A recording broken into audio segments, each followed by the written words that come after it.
Welcome to the last minute show. Today I'm broadcasting from Istanbul. I'm back home. and today's agenda is Gisèle Vienne, and especially her piece called Kindertotenlieder. I saw this piece in November, if I'm not mistaken, and back in New York, and I was really moved by it. And eventually, I came down to write an essay on it for one of my research projects this year. The essay is really like homeworky in a way because it was written to meet the requirements of a course after all. But I feel that it's something like a beginning of an investigation in performance that mixes theater and dance in a unique way. So I'm really excited about the piece, if not it's about my own essay. And what I'm going to do is to basically read the essay, but I just want to give a brief information about the piece beforehand. So the music that you just heard is made by KTL. So it's a band formed with Stephen O'Malley and Peter Rehberg, the musicians that already produce in electronic music and drone metal genres, brought together in this project in the project of Kindertotenlieder, and continued to make music under the acronym KTL. And the song's name was Snow 2 from the album KTL 2, released in 2007. And this song pretty much actually summarizes the atmosphere of the performance. It was really ambient, the performance, I mean, and the music that they performed live is also a mixture of ambient, drone, and dark metal. So that's why I just wanted to introduce you to the atmosphere of the piece. And Gisèle Vienne is both a puppeteer and a choreographer, at least she identifies herself as such. And she collaborates with Stephen O'Malley, Peter Rehberg, and also Dennis Cooper, who's an author, writer, and a critic, if I'm not mistaken, of visual arts. And they made performances together, a couple of performances about death and desire in general, that incorporate also life-size puppets, dolls, and human performers. So she mixes the humanity aspect of her performers, puppet or human, in a couple of performances of hers. So this is her kind of signature, and it releases a very uncanny effect. And I was really captivated by it, and I wanted to discover how this effect can be produced in theater. Actually, my question was how the sense of uncanny can be produced in theater in a very, I mean, if we accept theater as a very artificial space, because it is. And it's also very sublime and poetic. So I wanted to know what we mean when we say, oh, this is very poetic, or this is very uncanny, and that's kind of what motivated my essay in a way. And I mean, she already has 5, 6 pieces touring all over the world, but I also feel like she's a new artist, something producing things that really we need to see more of, because she poses very tricky and catchy questions in a way, but they're they're not pretentious. I have to say, in their dark side. So I think she will be very, very influential in the next generation of performers and performance makers, I feel. So without further ado, I just want to read my pre-written essay and not bullshit more about this piece.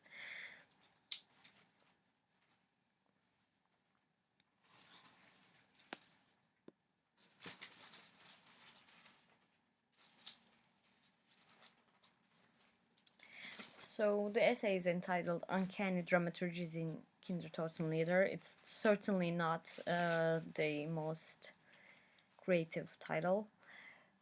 By the way, this essay is written for a dramaturgy class, so it's very analytical in its approach most of the time.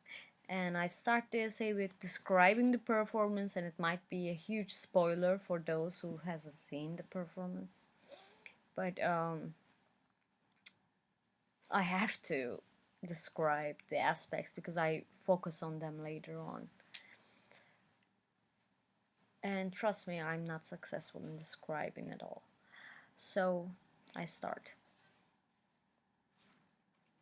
How can dramaturgy consciously work towards creating the sense of uncanny, if that feeling is somewhat related to making familiar things strange? One might ask, how cannot it, given that theater space always brings things forth in a new, unaccustomed way? But the feeling is really peculiar and obviously does not emerge regularly. In fact, it is quite rare, and we assume that it cannot be easily attained anyways. Usually, it is a surprising effect, something we as spectators do not expect to experience it. Yet, naming that feeling does not immediately explain how or why we feel it. It happens to be a residue of the work without a visible trail. My question for this essay evolves from my experience after viewing Gisèle Vienne's piece Kindertotenlieder, and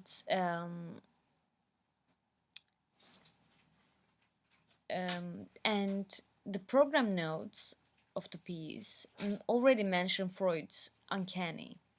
So, how is it possible to craft the uncanny feeling through dramaturgy, as this feeling seems very personal, almost accidental, hence incalculable? To answer this question, I go over the elements of the performance and get help from philosophies around the uncanny and also occultism. Kindertotenlieder, named after Mahler's composition called Songs on the Death of Children, which can be translated as such, also deals with death and mourning. But in this instance, in Gisèle Vienne's work, there are suicidal tendencies and murder fantasies involved. A suicidal teenager's ghosting in his own funerary rite after his rape and murder by his best friend. The setting features what seems to be a black metal concert, disrupted by scenes of homosexual aggression and physical violence, which consists of the representation of his murder 3 times, from the eyes of the victim, the murderer, and the society of teenagers at the concert that is held in the memory of their friend, as the program notes explains. Due to the poetic nature of dialogues and movement, however, it is not quite obvious if the alleged murder has actually been carried out, if the brief moments of violence on stage are allusions to the past reality, flashbacks of memory, or an exhibitionist theater of chimera. It is hard to attribute characters to the members of stage population, but it seems that the performer who gets out of the coffin on stage right in the beginning of the performance represents the victim. At first, wearing a monster mask and claws, the performer slowly sheds them without revealing any information. She is highly androgynous and invisible in the baggy clothes and hoodie, and in similar build with the human-sized doll puppets on stage. I cannot decide on the right terminology to define them, as some of the dolls obviously have a machinery that moves them, whereas others do not. The mixture is more easy to make in a way between the human performers and non-human performers. The murderer, on the other hand, is more discernible as the only character that acts impulsively and decisively, with a visible aggression and unrest in his body and movements, taking down other bodies on stage multiple times. A third definable character would be the singer of the concert, whose movement quality gives the performance its poetic texture, though she seems to be disconnected from the murder story and its reenactments. However, it is highly blurred if there's a victim, a murderer, or a group of people to witness the act of killing or to mourn the victim due to the ambiguous, ambient, and leveled out nature of the sequences of actions, as well as the various combinations of human and non human performers in a series of attacks. Stage is always dim, horizontally framed from above with a curtain, which brings a cinematographic quality, with snow covering the floor. We see still bodies, human and non human again, impossible to tell apart in the beginning, sitting or standing, indiscernible as their backs are turned or their faces looking at the ground. After the victim slash ghost's first appearance in his slow walk, by the way, the performer is female while the character is male, so that's why I'm really having a hard time calling the character him or her, or she or he. Anyways, I move on. After the victim slash ghost's first appearance in a slow walk, we hear a very fragile sounding low voice from amplifiers. Quote, how cool would it have been to live back when the wind and birds and avalanches sounded like Black Sabbath and killing gay people gives a huge fucking hard on. You'd be so dead. End quote. Another whisper answers, quote, you are going to be me someday, and I'm here to warn you, end quote. The voice answers, against what?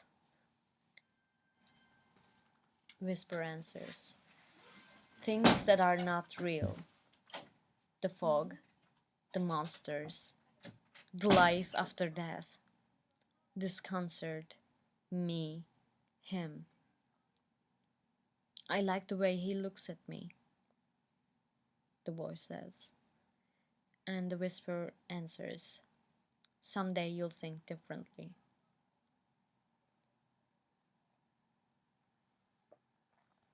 Later on, from the occasional dialogue between these two voices, voice and whisper, we learn that the voice belongs to Jonathan, the murderer character played by Jonathan Capdeville, and the whisper is the victim's ghost speaking to him, which is supported by a momentary speech mimicry by the victim ghost character. This speech mimicry is much like lip syncing. After the victim slash ghost falls on the ground for the first time, two Krampus monster figures enter noisily on stage, dragging him along and whipping him. At the same time, the singer enters into the spotlight at upstage right. The monsters take off their heads and upper halves of their costumes to reveal their naked bodies and stand on stage left as if they are participants in the concert. The scene then turns into turns into a concert, and the singer announces this, whose voice also is coming from the amps, as a memorial to their friend. Jonathan approaches two dolls sitting, and he attacks one, sits on its place, and seems to engage in a dialogue with the other puppet that now probably represents the ghost, watching its own funeral ceremony qua metal concert. I don't remember any of this, the ghost whispers. And Jonathan answers, "So why are you here?" Ghost says, "To scare you, I guess." "I'm not scared," Jonathan answers. "Death is a lot worse than this." I believe this is also the ghost. And Jonathan answers, "We used to wish it would happen like this, but your death was so much more." Jonathan attacks this puppet too, saying, "It's confusing me." Afterwards, Jonathan approaches the two former monsters and gets a beating from them. He approaches one once more. They start to kiss, culminating in Jonathan's raping and murdering him and attacking the other. And while he rips the guy naked, we hear Jonathan's voice again when he reveals his fantasies of fist fucking his best friend. Quote, "The idea of raping and killing you just triggered off its million billionth hard on, but this one is God's. That's my gift to you." The ghost replies, "I'm boring, you're boring, sex is boring, being tortured is boring, being killed is boring." The initial victim slash ghost is up again, the performer playing that, and moving his mouth as if engaging in a dialogue with his murderer, while the murder scene is reenacted with the victim's body represented by another, more muscular and male body. Jonathan says, "I don't think they were real," and the victim answers, "I don't know what that means." Jonathan violently attacks other bodies on stage, beats, drags, and relocates them on downstage right. The young man's body lying naked on the ground, and the initial victim slash ghost moving like a broken machine or confused puppet. A snowstorm begins and covers the bodies and their earlier traces. And by the way, seeing an artificial snow falling on a naked body gives you shivers, indeed. I move on. The concert goes on in the meantime until after the storm, which lasts for almost half an hour, actually. And our focus is then drawn to the singer, whose movements go between staccato machine-like gestures to flute sways and bends back and forth. Eventually, the victim ghost moves to the singer, and the latter gives what seems like a deadly kiss. The victim ghost falls to the ground once more, crawls back to his coffin, and Jonathan closes its lid. The singer then undresses her t-shirt, reveals the tattoo on her belly that reads "The End," comes to the stage center and slides her wrist with the edge of a broken bottle. She stands there askew for a while until Jonathan quickly approaches and takes her to the ground. She gets up several times, with Jonathan's attacks following. The performance ends when he throws the singer on to the props on stage left, quite ambiguously, as the long interval between lights out and applause attests. So, the performance stretches time with its slow rhythm and its minimalist stage, yet it is at the same time very hard and tricky to follow the events. Sometimes two different movement qualities occur at the same time in two sides of the stage. One side more natural than the other's, repetitive, slow motion like sway. The funeral concert is simultaneous with the ghost's haunting and Jonathan's memory and or fantasy of killing, and their coexistence successfully confuses the audience's sense of phasing and direction. The bodies repeatedly fall and somehow revive again without allowing us clearly recognize the transition. All of the bodies are androgynous in different degrees, even when they are naked. But the victim ghost is exceptionally successful in confusing the gender, for it's a female performer that plays the part, but the character is, as we understand from the dialogue, is male. The masks and the costumes are quickly thrown out, but no identity is revealed afterwards.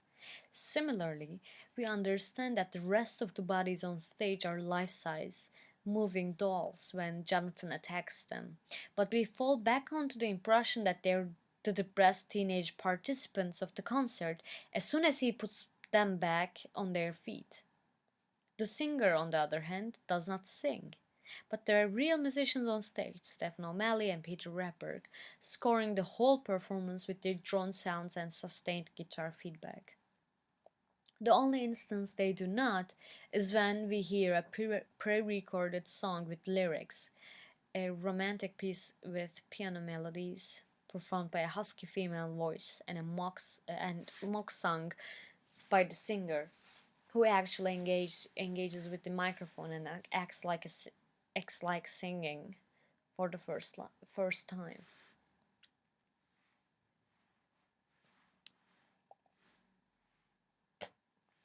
So we are in a dim space that can be a pictorial landscape, a concert hall, or an abstract memory space, and a time frame blending musical ritual time, ghosting spiritual time, and mental time of fantasy and remembrance, and a slowness that makes the spectator both hypersensitive and anesthetized. And we are watching human and non human bodies without faces, voices, or identities shifting or standing still with fluid, staccato, machine like, gestural, or violent movements. And we witness moments of intimacy or discussion infused with lust, pain, and repugnance, and we fall into a soundscape unsettling the sense of orientation and balance with its deep vibrations and high volume. As this rough list of elements show, the uncanny atmosphere is crafted quite scenographically, but the content, if you will, of the performance also deals with that specific issue, the anxiety surrounding life, death, and desire. Vienne refrains from characterizing the performance by stealing their breath, and I'm thinking of Derrida's piece on Artaud here, Pearl Souffle. Um, sorry, Parole Souffle. Um, so she refrains from characterizing the performance, and by amping what would otherwise probably be their words, uh, she refrains from blowing life to her puppets by manipulating them. I'm sorry. So the amping of the words of the characters in a way is similar to how she treats her puppets, how she refrains from giving them a very realistic appearance. And she mentions this fact in one of her interviews with Laura Fernandez in the magazine Entretien. We hear two barely discernible voices, both of which are recorded by Jonathan Capdevielle, but their confessional statements about death and desire fuse into one mental monologue. Haunted by the ghost of the victim, Jonathan schizophrenically experiences its life after death. In that sense, the subject, the only character we can ever hold on to with some sort of certitude, loses his integrity with this doubling in the dialogue in the memory play. The imperceptibility of faces, performance, and dolls alike is another instance of the construction of subjectivity in Kindertotenlieder. The dim light and the hoodies they are wearing shadow their features, whereas the singer's wig-like hair frequently covers her face.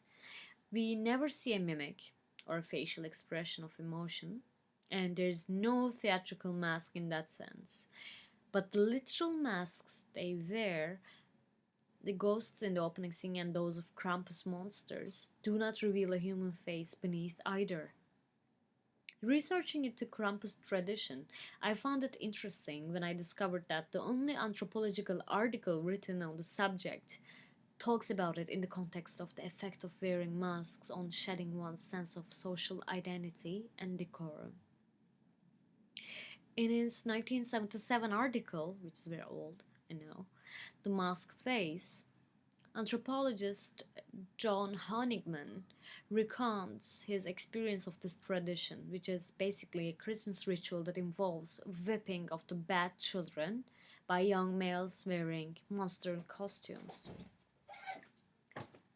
So the Krampus is an Austrian folk figure, and it's a counterpart to Saint Nicholas.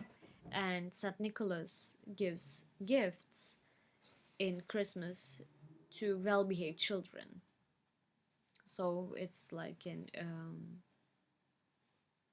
it's like two oppositionary poles together in a way.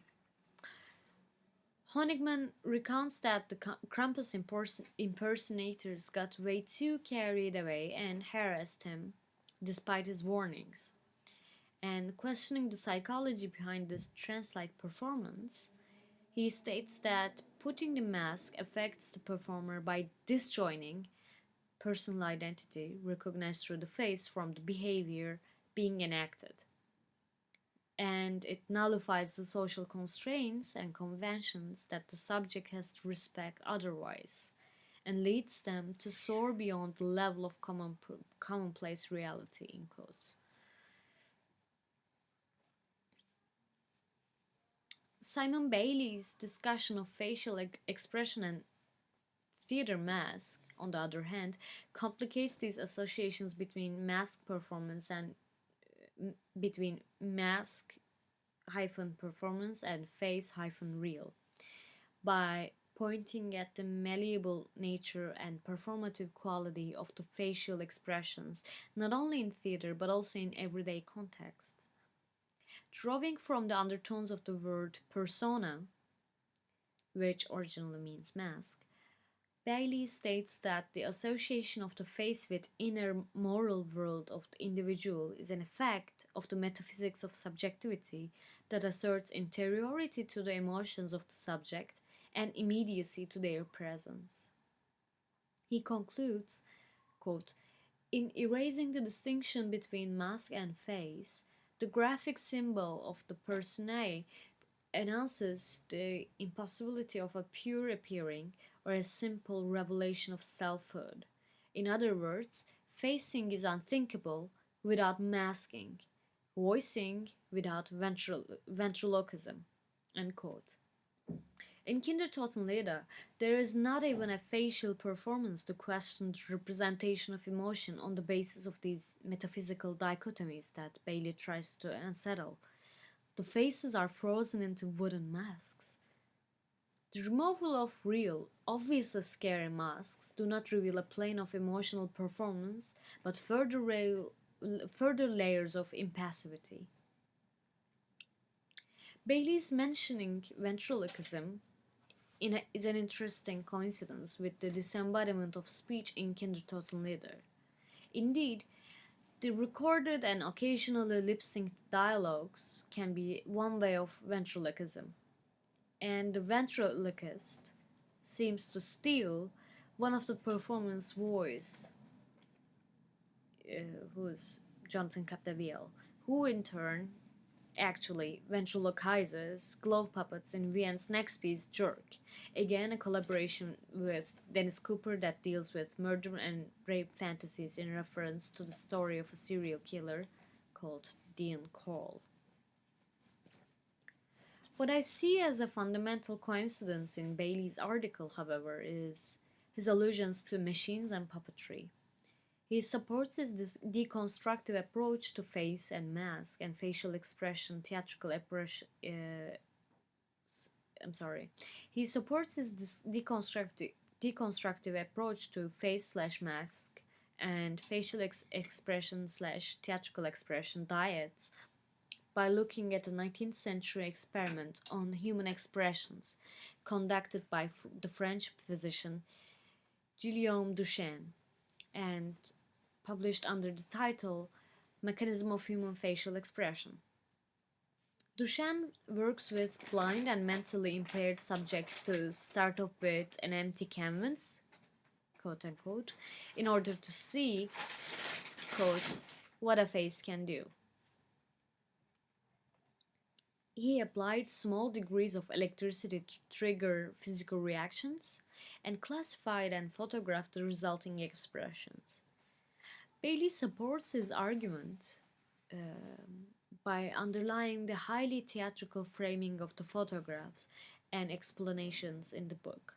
Quote, Duchenne's album displays a curious human puppetry in which an interior Cartesian theater of the mind, in which I might be said to own my own expressions at a conscious or unconscious level, is turned inside out and made into a theatrical system of connected individuals and technologies, channeling and capturing the forces of electricity and expression. End quote. Vienne is initially a puppetry-trained artist and researches various aspects of human-non-human relationships in performance, as well as the positions of manipulated in her works. The objects and machines assume bodies in her theater, whereas the human bodies have a tendency to dehumanize themselves. In Kindertotenlieder, too, we can clearly see these transformations in the differences of movement qualities of human and non-human bodies on stage.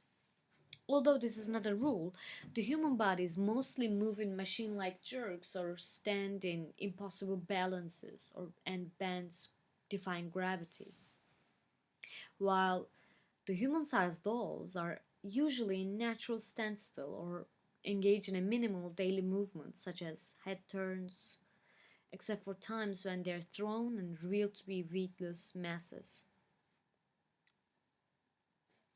There are also longer intervals in which both human and non-human bodies seem to freeze, denying the spectator the access to tell the difference as they also wear the same clothes.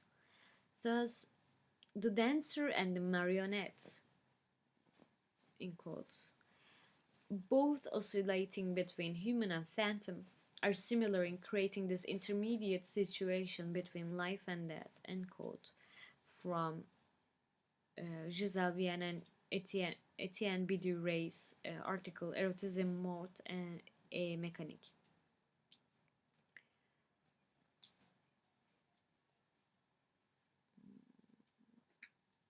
Where am I? Okay, I move on. The moving human bodies never experience or represent experiencing interiority, in spite of the fact that the story deals with what would assume to be inner recesses of feeling and desire. Jonathan's or the story's psychology are revealed out to all of the performance elements through the meteorology the scenography creates. It does not emanate from the human performers, but from their dramaturgical relationships with each other, as well as with non-human performers, which, as surfaces, consist the interiority themselves. And here I'm also like quoting from Gisèle Vienne's interview with Fernandez, and also um, her essay with Etienne Bidore.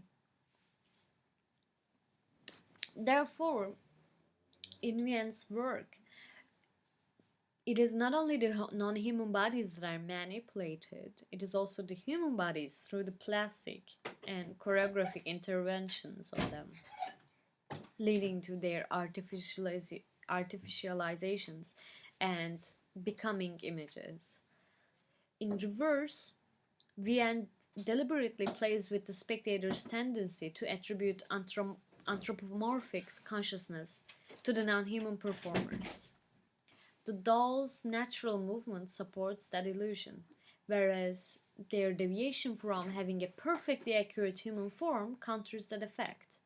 In Kindertotenlieder, some of the dolls have suspicious physical resemblance to the victim ghost, which complicates the chains of characterization and representation, if not assigns them a humanly aspect, as the human they can be referred to is not a human being anymore, nor does he perform in a humanly way. After her earlier works, Showroom Dummies, in collaboration with Etienne Bideret, I Apologize, and Un Bel Enfant Blanc, Vienne moves one step further from looking at the possibilities of how human bodies can perform as objects to the meanings of this border crossing with Kindertotenlieder. Interestingly, Kenneth Gross's descriptions of the puppet's life on stage bears striking similarities to what the performance takes as its entire subject. Opening his book by discussing the madness of puppetry, Gross quotes from Goethe, quote, "I fell in love as a boy with a puppet show. It attracted me for a long time until I destroyed it. That too is part of the madness I would describe. It is not quite the same as the act of putting away childish things." End quote. The transition from adolescence, the violent love and urge to destroy, is exactly what Kindertotenlieder takes as its subject. A ghosting story and an eroticized fantasy of murder, flashbacking repeatedly with multiple victims and ghosts, performed by both humans and non-humans. The piece can almost be summarized by Gross's assertion, quote, "Humans are all too likely to become ghosts of themselves, though they may gain thereby a more uncanny vitality, or be possessed by an eroticism that somehow passes between human beings and inanimate objects, between the living and the dead." End quote. So, could it be that this murder story is in fact a metaphor for thinking about puppetry? That the dramaturgy of the piece is based on the content, poetically overlapping with its form? If that is the case, Kindertotenlieder successfully goes beyond being a conceptual, research-like piece that uses a methodical, almost scientific approach to look at its compositional conditions. Otherwise, the dominant feeling probably would be irony rather than uncanny. I think this success is not only due to the striking poetry and gore of Dennis Cooper's text and the sensual beauty of the scenic images and choreography, but also because of the fact that Kindertotenlieder asks rather ontological questions around life, objects, and subjectivity through the medium of puppetry. Freud's famous article, The Uncanny, uses a parable around mechanics and dolls to explain the nature of this feeling. Also drawing from the etymology of the word unheimlich, unhomely, Freud reveals that the double quality of strangeness and familiarity represented by the human-like doll creates this unsettling, uncertain feeling. In Vienne's parable, that the complications around human and non-human performers are in dialogue with Freud's the construction of consciousness and agency, resulting in the same uncanny feeling. But I also want to invite another uncanny, Heidegger's Unheimlichkeit, to this constellation, which has already been attending through Bailey's and Derrida's discussions on metaphysics of subjectivity that I already mentioned above. But before that, I want to make one more detour. The puppet-like existence of human performance on stage, coupled with this embodiment of voice and character in Kindertotenlieder, transcends what Graham Harman describes as human-non-human rift as the foundation of classical ontology. Okay, swallow that. Harman discusses the equality of objects beyond their particular qualities and their reality on the basis of their relations with other objects and humans. In a way, his usage of objects does not refer to specific entities, but to every sort of relations. And it is from that point of view he questions, quote, whether this obvious difference between humans and non-humans deserves to be made into a basic ontological rift, end quote, as, quote, everything plays out in the strife between concealed,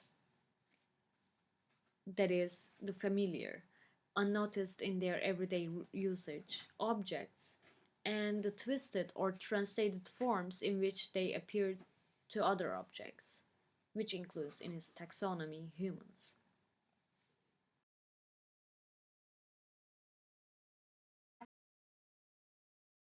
Of the objects, quite similar to Vienne's understanding of her dolls, not in the category of humanized performer, but rather in the category of object on the basis of their participation in the ensemble of scenography. And this I also learned from her interview.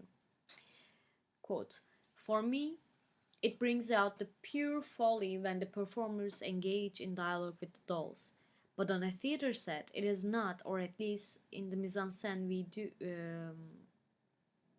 I'm sorry, I repeat. For me, it brings out the pure folly when the performers engage in dialogue with the dolls. But on a theater set, it is not folly, or at least in the mise-en-scène that we do, it is not quite. End quote. And the translation is mine. Harman's inspiration is from Heidegger's discussion of the thing and Dasein's relation with it. Heidegger discusses objects and things separately.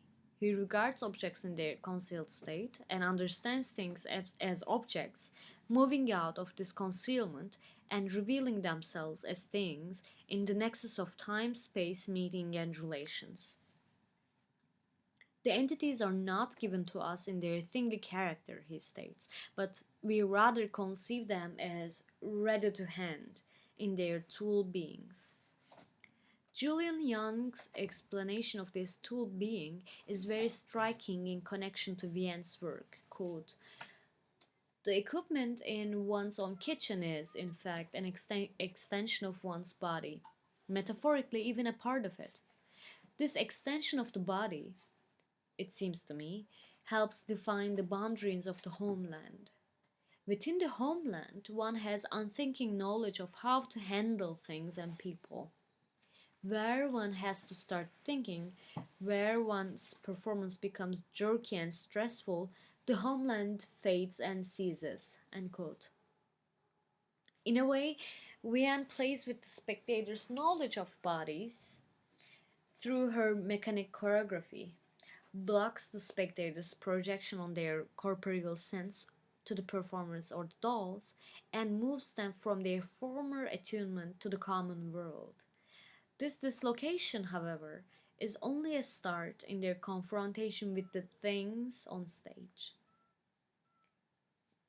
Heidegger's major contribution to thinking on and through objects is to bring them into the realm of poiesis, the artistic creation. In Origin of the Work of Art, he discusses how the materiality of art takes the matter out of its consumption in familiarity and use and unveils it in a new articulation. It is not a reassertion of going back to natural state or representation of what is present as object, but rather the disclosure of the things in their thingly being. Heidegger's term for this is thinging, that is, the movement of things that brings the fourfold, the earth, sky, mortals, and divinity, which can be translated as space-time finitude and transcendence, together to stay for a while.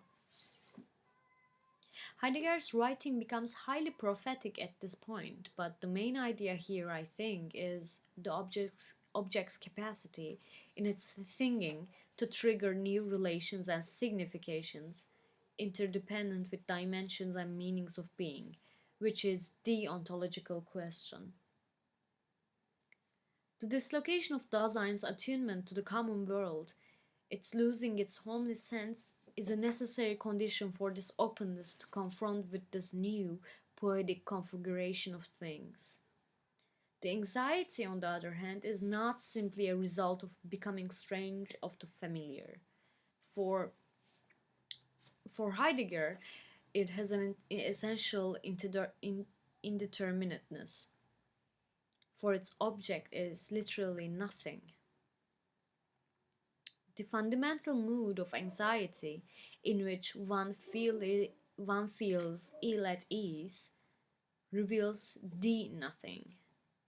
That nothing, always removed from logical equations of being with presence in Platonic tradition, does not merely serve as the counter-concept of beings, rather it originally belongs to the essential unfolding as such, as it discloses these beings in their full, but heretofore concealed, strangeness. And this sentence includes quotations from Heidegger's own essay, What is Metaphysics? The appearance of things, their condition of taking form, in fact, depends on this originary non-being, and anxiety is the mood through which Dasein goes beyond appearance of beings, which consists Dasein's basic occurrence as metaphysics. In a way, between the sense of homely and unhomely, there lays the vast nothing that is the condition of every kind of appearance, familiar or strange. Heidegger's descriptions around the mood of anxiety brings me back to Kindertotenlieder's uncanny moments.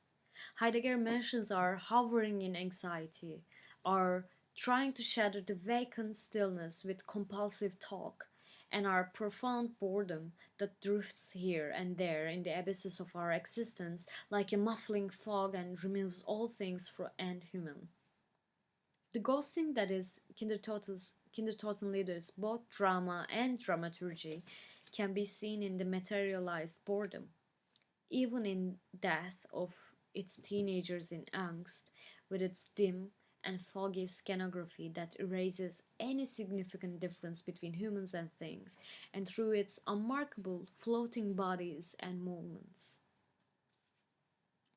But both the victims and the murderer's fantasies around death make multiple chains in the duration of the piece.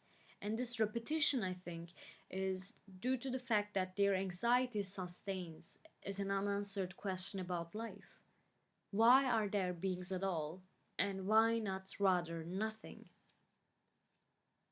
The significance in Kindertotenlieder's characters being teenagers, also admitted by Cooper in his treatment of kids more essential than his adult characters, is their fragile attentiveness to this question, at the threshold of assuming a self and having a sense of the world. They're already open to seeing things in their disquieting tension, and without the original revelation of the nothing, no selfhood and no freedom, Heidegger says. Vienne talks about her snowy landscape and Mahler's music as her dramaturgical sources from German Romanticism.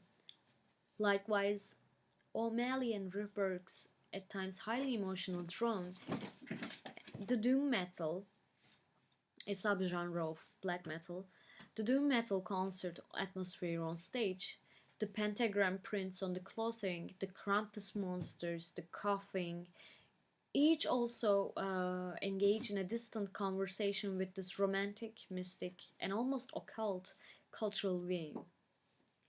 And I feel that there is a Derridean hauntology at work in the dramaturgical texture of the piece, and this nearing of distant elements also participate in the uncanny feeling. Talking about the distance of things in our retreat to familiarity of our world in the age of technological advancement, Heidegger mentions that we inhabit nearness only when we preserve the thing as thing. Theatre, in its most ghostly and uncanny, provides room for this preservation of things and unsettles both the spectacular and teleological distances. Puppetry and recurring death stories in its tradition is an instance of this nearing of things out of their distance. No theatre, on the other hand, is another instance of this nearing with its ghost stories and dramaturgy that works with the idea of transition, which can be interpreted as nearing of distance in its temporal, spatial, musical, scenic, and performative elements. Taking this nearing as a cue, I sense that occult, or metaphysics in general, is based on bringing disparate, different, and deferred elements together in a new configuration to explain the world, taking an aesthetic route rather than adopting reality or logic as a measuring stick. Christopher Lyric, in The Occult Mind, talks of occult as a magical thought that often undermines, challenges, or even ignores common divisions among fields of knowledge and practice, and spares a large section on no theatre to explain this concept, which includes a quote from Zeami, the famous No writer and performer, if I'm not mistaken, where he likens no actor to a puppet. And he also theorized about No and standardized the form. So the quote moves like this. Indeed, when we come to face death, our life might be likened to a puppet on a cart.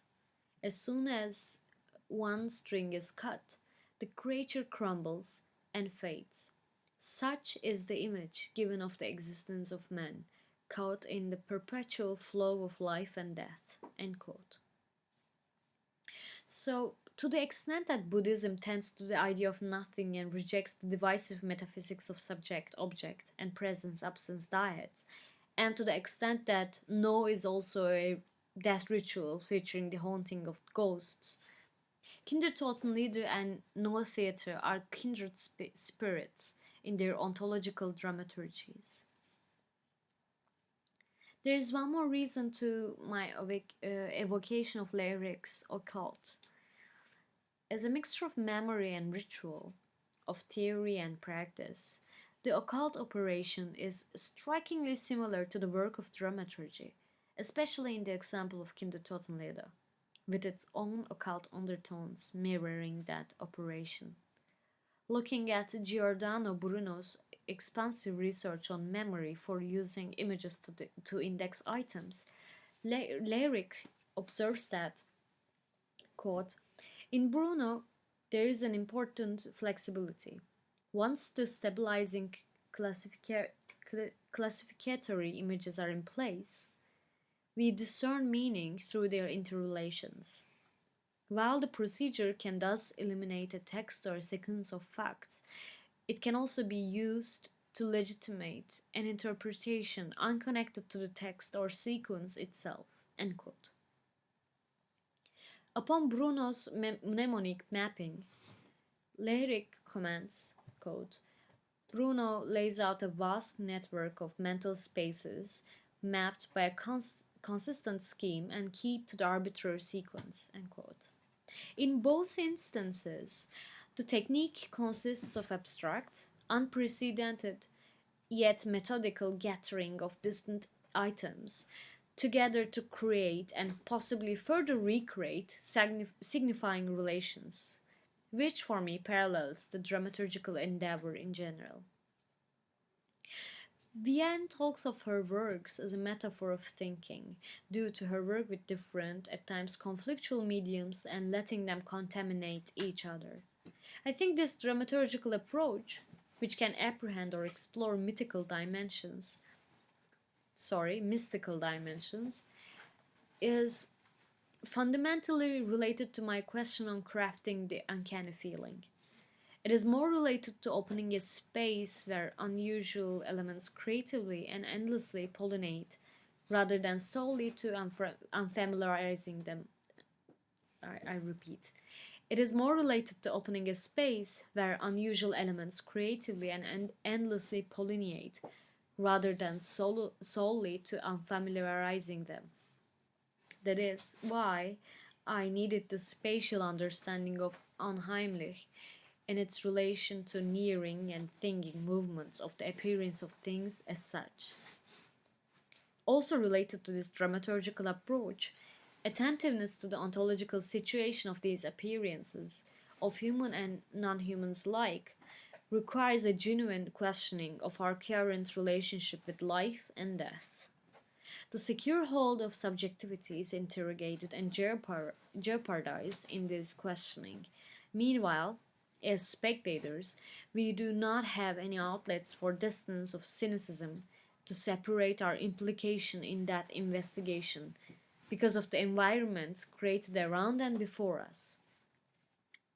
The uncanny feeling is in the air, shared by the world of stage and the world of the audience equally. So this is the essay that I tried to bring together in celebration of this piece, and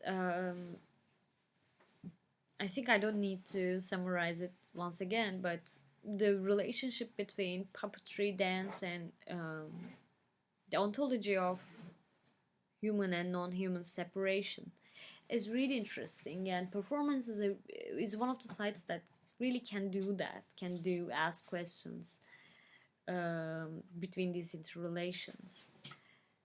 And I think the contamination is also part of the contamination between theater and dance, as much as the contamination between puppetry and theater, or between human and non-human. So I suggest you to stay tuned for Gisèle Vienne's other works and see them. And that's pretty much it. So see you next month.